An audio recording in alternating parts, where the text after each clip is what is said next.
JustOut Stays In, the new writing initiative by JustOut Theatre. You are listening to Broken Wings, written by Alison Scurfield, directed by Shannon Raftery, performed by Laura Therese, and edited by Ben Wilson.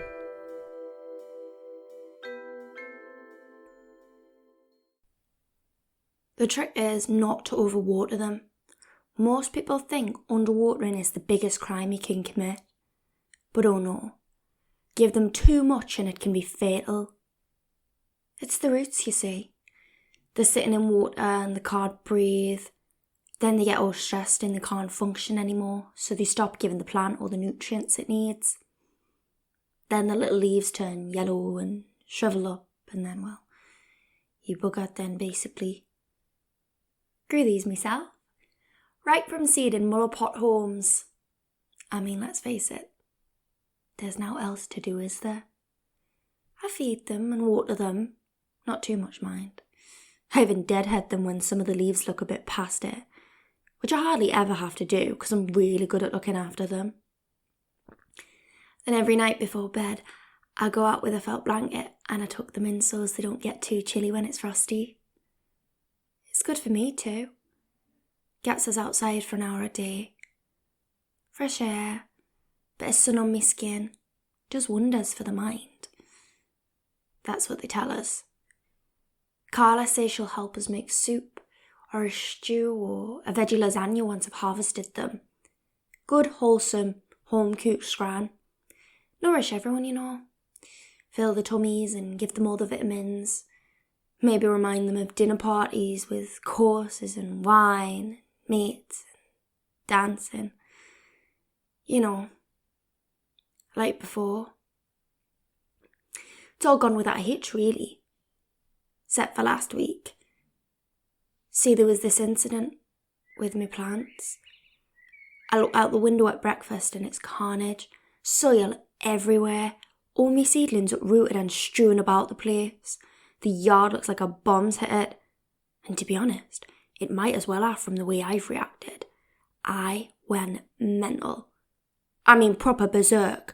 I'm screaming and shouting and chucking toast about going, which one of you dickwads has ruined my plants? And it's Carla who stops us. She grabs us by the shoulders and goes, calm yourself down, Days. None of us have touched your plants. The birds got to them first thing. Well, I'm so angry then. I'm almost crying with rage.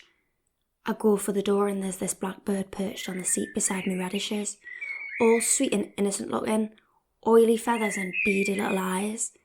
Just sitting there, admiring its handiwork. And you know what else? As if that wasn't enough, just to add insult to injury, it's done a great big shit slap bang in the middle of my grow bag. I'm fuming. I want to go out there, grab that beaky little bastard by its neck and... I've been at this for weeks. I've had books out the library, learned all the proper names for everything. You know, so I know what I'm growing. Solanum lycopersicum. Lactuca sativa. Daucus carota. I know all the needs and how to get the tastiest fruits. They've relied on me. I've nurtured them and I've been so gentle, and now so just taken away in one mindless moment. The blackbird flies away the second I fling the door open, of course. They do have that advantage, birds. I'd never have done anything, even if I could catch it. Animals don't know they've done wrong, do they? I had this hamster as a kid. Mum and Dad bought us it for my 6th birthday. Dead nervy it was. Would hardly let us touch it during the day. Then it'd be up at all hours while we were sleeping. One night, I waited till I was sure nobody was awake, and I crept downstairs on my tippy toes. No one would know, as long as I remembered to lock the cage again after. I was a bit heavy-handed, just being a kid. Squeezed it a bit too tight and it bit us. Mum found blood on the living room carpet in the morning and quizzed us about it. She knew I'd been up. She could tell from how much I kept yawning while I was eating my shreddies. I just wanted to hold its little body in my hands, you know. Feel its little heartbeat getting faster and faster under my fingers. One morning, about a week later, Dad found the hamster floating in the pond in the back garden. Mum was really cross. I could see it in her eyes. But it was like she was cross with me and I didn't know what I'd done wrong. But I wasn't up in the night, Mum. I really wasn't this time, I swear. Or I would have seen what happened. So I'm on my knees in the middle of the yard and I'm crying. Proper dramatic, like. If they ever made a film about my life, this bit would have had rain pouring down on us and Dido playing. Carla comes and puts her arm around me, says we can get it all cleared up and salvage what's left of them. That they should recover with some new soil and a good water. Not too much though, I say. No, she says, not too much. 'Cause the roots, they drown, you know. Capsicum, annum, or the chilli pepper do you.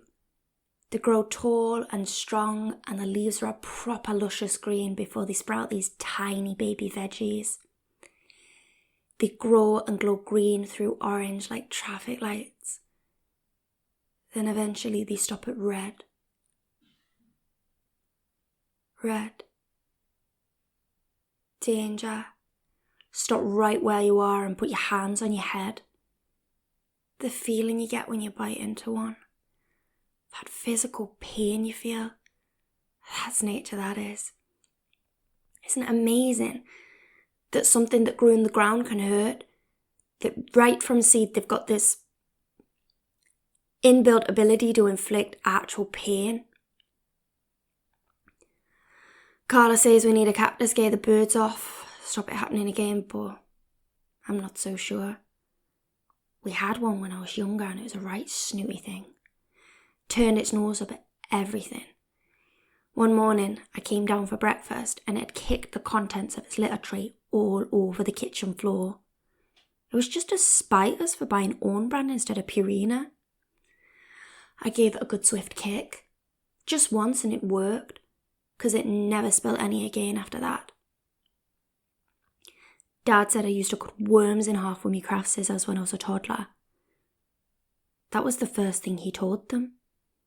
But everyone did that, didn't they? It's just the usual daft kid stuff. Anyway, they grow back, don't they? Worms. Clear pointer though. Apparently. The first thing under early life in my wiki entry, I like to imagine. The cat got sent away shortly after that. Mum said I wasn't old enough for pets, but I always thought that was weird because all the other kids in my class had them. Whenever I brought it up, she'd get upset and say she was sorry and it was all her fault. I never understood why she got rid of it if it meant so much to her. The judge said the signs were there and Mum just loved me too much to notice them and that she paid the price. I have dreams about it sometimes. My head's dangling over the bath and the tap's running. The water level's rising, tickling my neck and shoulders and back.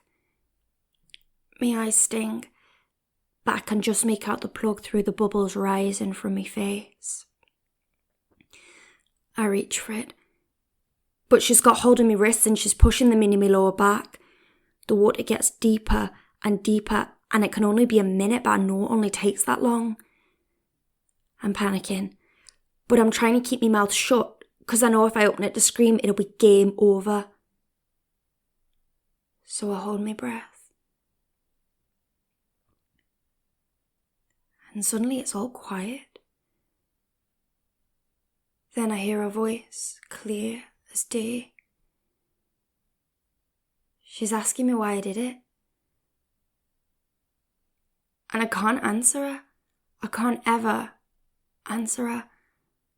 Because I don't know why. I know I never set out to do it. I didn't wake up one morning and think, I'm going to hold my mum's head underwater for a bit too long just to see what happens. It was just a disagreement, I guess. I forget what about. Just got out of hand. Then I hear this knocking below me. It's coming from under the bath, rocking it, and Then I wake up and it's Carla. She's banging her fist on the bottom of me bunk and telling us to stop raving about. Callous, they called us. Deep-rooted evil. To do what I did at that age. Look who's back. Mr. Blackbird. Listen to him tweeting. All sing-song, la-dee-da. It goes right through me. Gets in me head. It gets louder and louder and louder and louder and louder and louder and louder and louder until I'm careful. I am silent.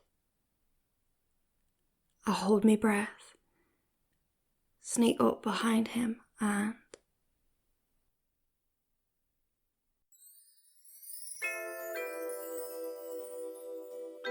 You've been listening to Broken Wings, written by Alison Scurfield, directed by Shannon Raftery, performed by Laura Therese, and edited by Ben Wilson, with special thanks to Becca Good for assisting with accent work.